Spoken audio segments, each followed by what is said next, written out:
Hi there. Welcome to Everything Accordion, a podcast about the musical box known around the world as the accordion. My name is Ghenadie Rotari, and I will be your host on the show. On this podcast, you will hear a bit about the instrument's history, the different types of instruments of its very extended family, stories from and about accordionists, stories about contemporary music and historical works of its repertoire, discussions with colleagues from all over the world, interviews with prominent musicians, and much more. Welcome to the second part of the episode in which I talk with Martynas about his other projects. Okay, so after this grilling of today's composers, let's talk about another project of yours, which I find very exciting. It's the micro orchestra, your chamber orchestra, chamber ensemble. Is it an ensemble or is it an orchestra? How do you see it? Thank you for that question, because I have no answer to it. The problem is that I kept on changing how I see it myself. So the name itself is micro orchestra, suggesting that it's an orchestra. And yes, it is a group of people that can play symphonies with me, or piano concerti, or the same piazzolla, whatever. And it is a very mobile, flexible collective. So it can be a quartet, quintet, sextet, octet, and so on. So yeah, maybe let's call it a chamber ensemble. You also did a CD lately, if I'm not wrong, a Vivaldi Four Seasons. Would you like to talk a bit about that project? Yeah, well, Vivaldi is the name and music that has been close to me since I was 16 or something. Oh, I actually remember a video of you on YouTube. It had many views playing Winter, the first movement. Yes, exactly. That was the first approach to Vivaldi's music on accordion for me. And ever since, that little piece excited so many people on my pathway and opened quite a lot of doors. So my dream was to do the whole cycle, and then I decided that I want to sort of rearrange it a little bit, and at the same time I founded micro orchestra, so it was a great platform for me to just play around. And so I did, and the arrangement happened, I think, something around 2016. It wasn't fully written out. It took me a few years to accomplish it completely, and yeah, now everything is ready and it's recorded and released. So I'm really happy. Oh, great! But it's interesting because my fascination with this work is pure and alive, whilst I have experienced quite a lot of, what's the word? Vivaldi. We heard it. You know what I mean? So yeah. I don't know if I'm just being somehow cheesy and cheap and I cannot identify it myself, or am I just so purely in love with it? Somehow I never had this feeling that it's just another Vivaldi. Also because it is rearranged, and it has whistling, it has improvisational parts on it, and nice. It does embellish. I mean, I'm trying to be humble because Vivaldi is a genius, and me putting something on his music perhaps is illegal. I don't know, morally, but it feels to me like it does reflect what he wanted to say. All these additions in improvisationary parts, and especially because it's such a poetic music with his own sonnets about the seasons. So I think it accompanies quite well to his original. I didn't hear that CD, which is a pity. I will go and listen to it after we talk. How do you treat the accordion there? Because I think What you're saying is perhaps this view about Vivaldi is that, let's say, there's a stereotype of everybody's doing it. There's this another recording of Vivaldi concertos, but he wrote so many, and they're so really. It's always I find his music very refreshing every single time you listen to it. And I think as long as somebody believes in that music and says, I love this music, I really want to record it because it's the way I feel about it, you stay true to yourself and it's not just, it's another Vivaldi. Yeah. So to me, it is definitely like that. And I hope, whoever listens to it can see it. That is not just, for the sake of doing it. It is a sincere, heartfelt production. Sure. And it took me, a few years to actually release it and record it. And it was all produced by my own company, of course, with fantastic people around and real professionals, not only who played, but also who recorded it. So I'm really, really happy it's out there. And, this judgmental view in general about Vivaldi, you say it's refreshing, but we also know that in history, composer Igor Stravinsky has said that Vivaldi has composed only one concerto and rewritten it 500 whatever times. I think it's wrong because obviously we do know those 12 pieces from the Four Seasons concerti, but I discovered such beautiful and unusual and a bit crazy concerti for two violins by Vivaldi, and these were really eye-opening.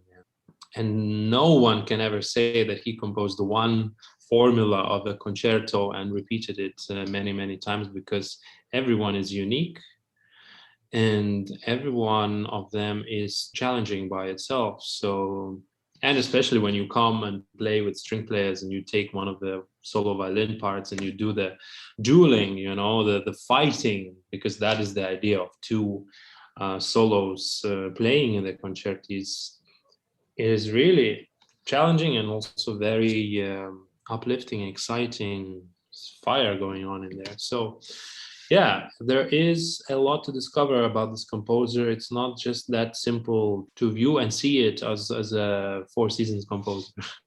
I must admit I was a bit prejudiced, but then again I was young about Vivaldi because I knew only that. I knew the Storm from Summer, the third movement, Yeah.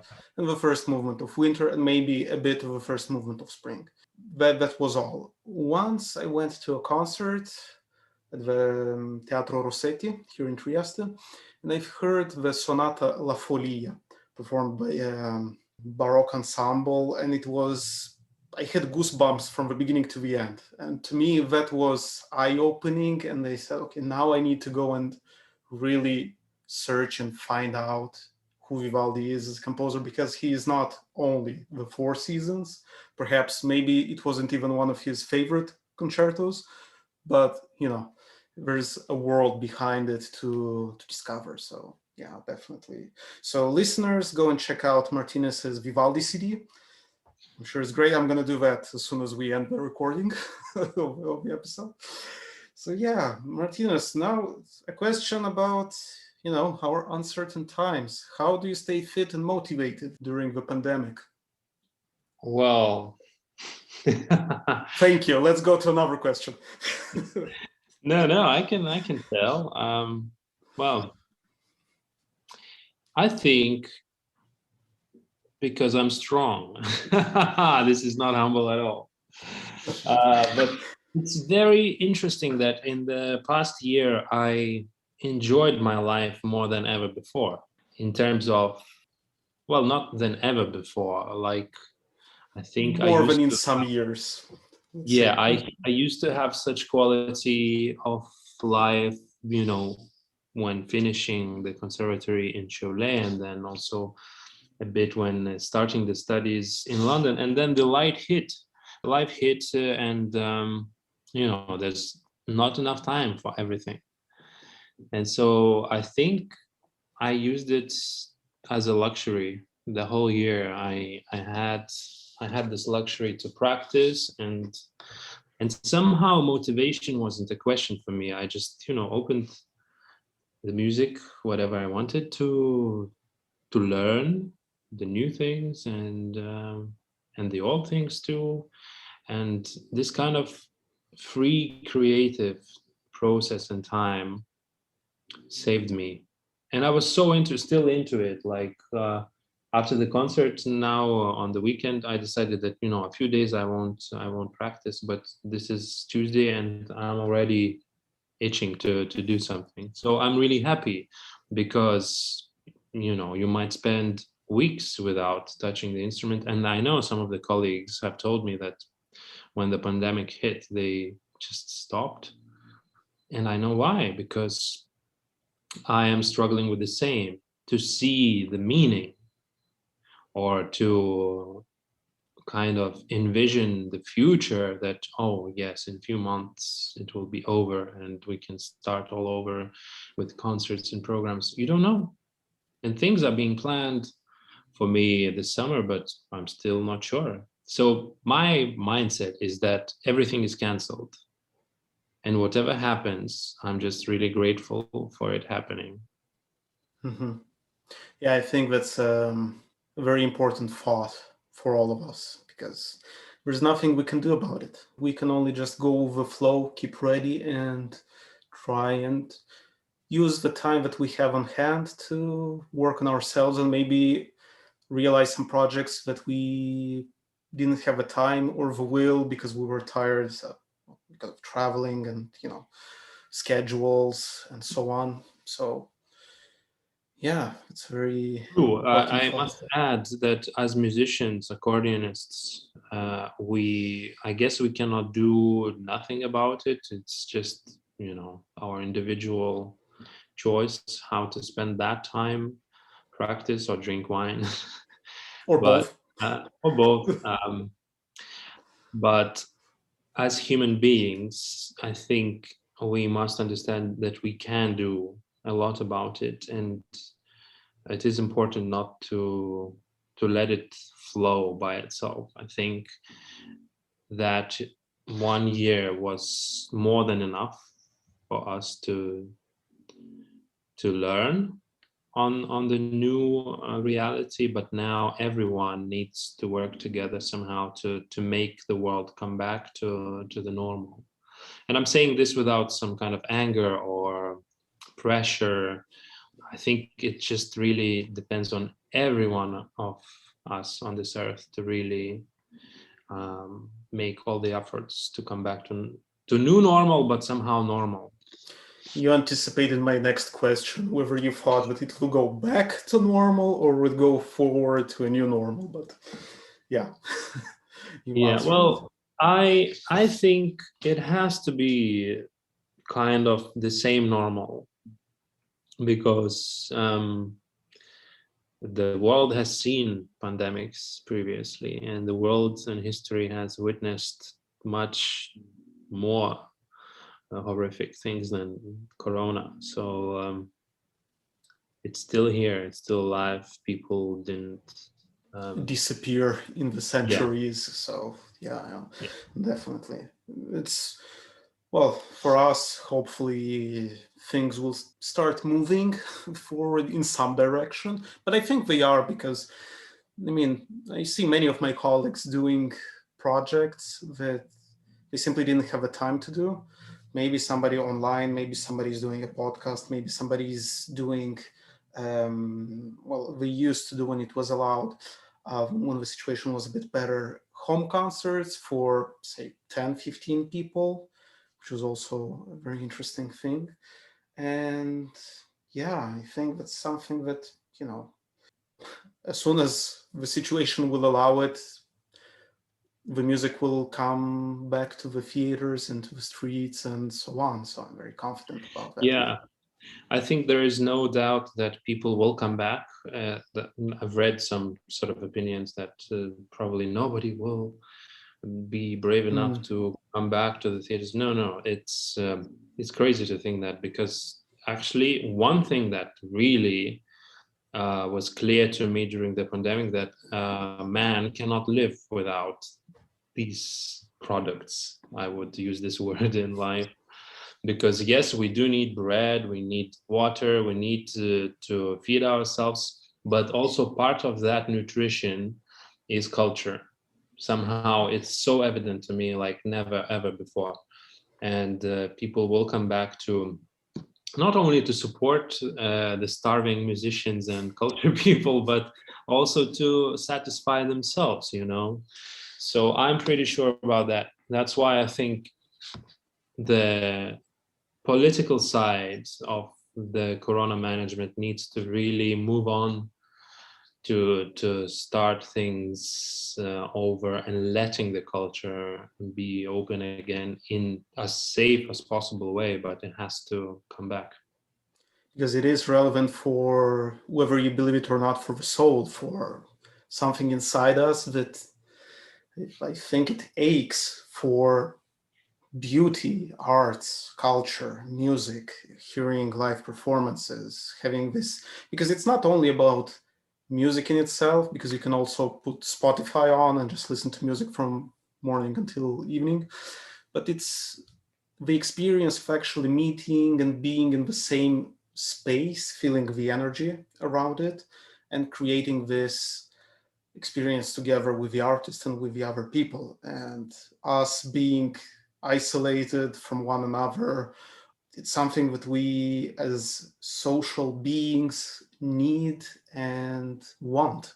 So I think to leave the people without that is not good. Let's just put it simply like that. Not to use other terms. So yeah, Martynas, what advice would you give to a young and aspiring accordionist today? So if you were to see you today, like as a young accordionist, what advice would you give? One of the hardest questions, these kind of questions. I was asking that myself today in the morning. That's why I decided to ask you as well. Okay. I will want to know what kind of thoughts you came to, but I'll try to answer first so that I don't copy yours. So they have time to think.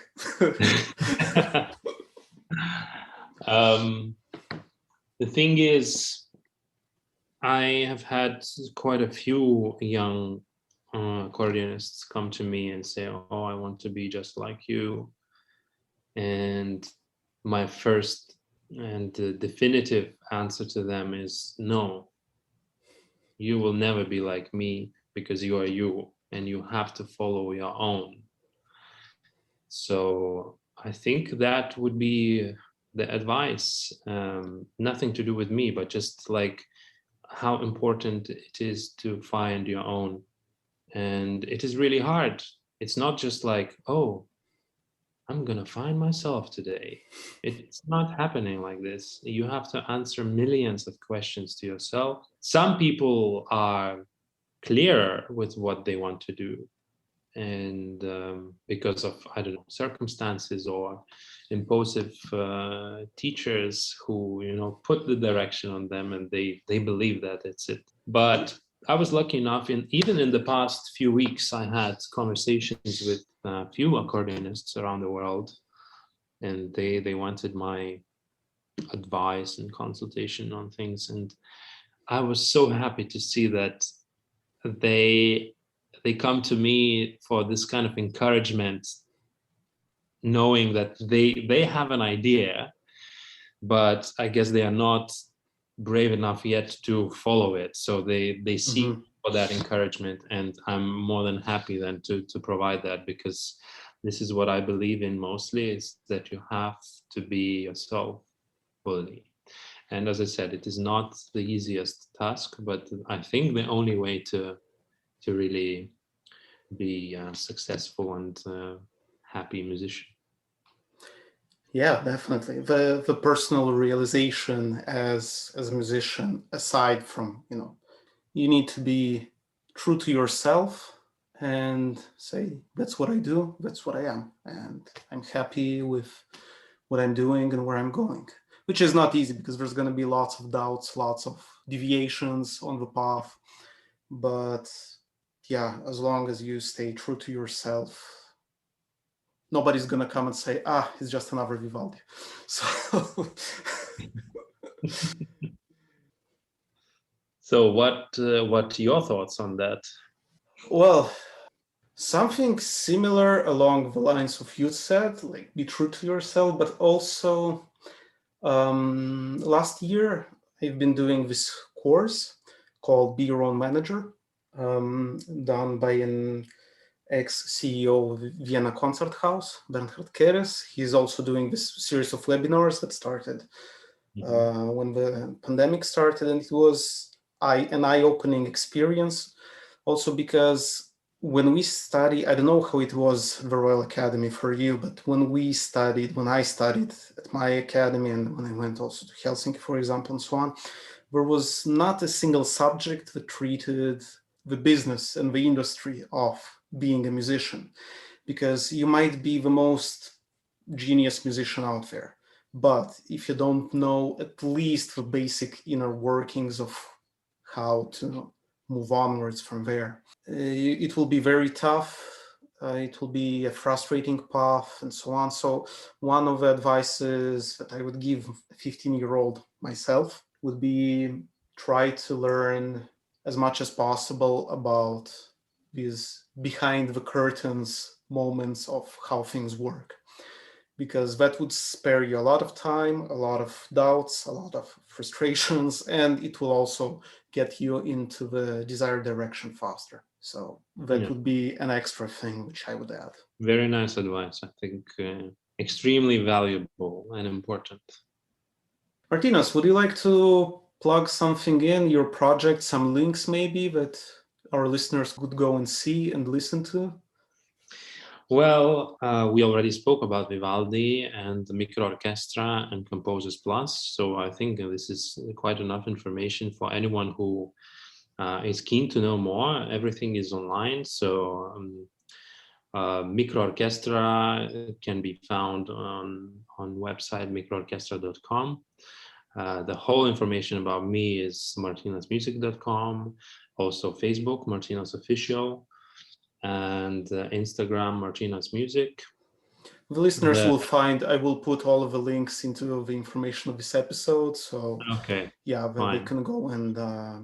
I think one more addition to it, which is still not available, but it should be available by summer, I believe. So is another album dedicated to Astor Piazzolla. Great. I'm looking forward to listening to that. At some point before the summer, I hope. We will update the information on the episode and then we will republish it. Okay, fantastic. So that happens. Yeah, Martynas, thanks a lot for your time and being here and for the very interesting discussion. I really appreciate that.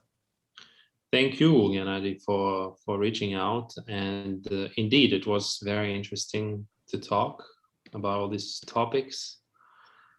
And I'm just so grateful to have chances like this, talk to you or other musicians and share similar or different approaches and kind of compare it all within myself. So I'm really happy. Thank you. Thank you again. You take care and hopefully we'll meet again in person. Yeah, let's hope. You should come visit Lithuania one day. And if you come to Trieste or somewhere around, just give me a call. We'll grab some coffee. Thank you for listening to Everything Accordion. Tune in 2 weeks' time for another episode of the podcast. Future episodes will feature information about the different types of accordions, how they work, curiosities, as well as many prominent colleagues who will talk about their experiences, their projects, and their view on the accordion in the past, today, and in the future. If you liked this episode, feel free to share it with your friends, colleagues, and on social media. If you would like to support the show, you can become a supporter on Patreon. Just click on the link in the description of the episode, and it will direct you to my Patreon channel, where you can become a cool, awesome, or VIP level patron, or You can donate whichever amount you would like in exchange for exclusive content, polls, behind the scenes moments, music, concerts, and much more. Thank you again for listening.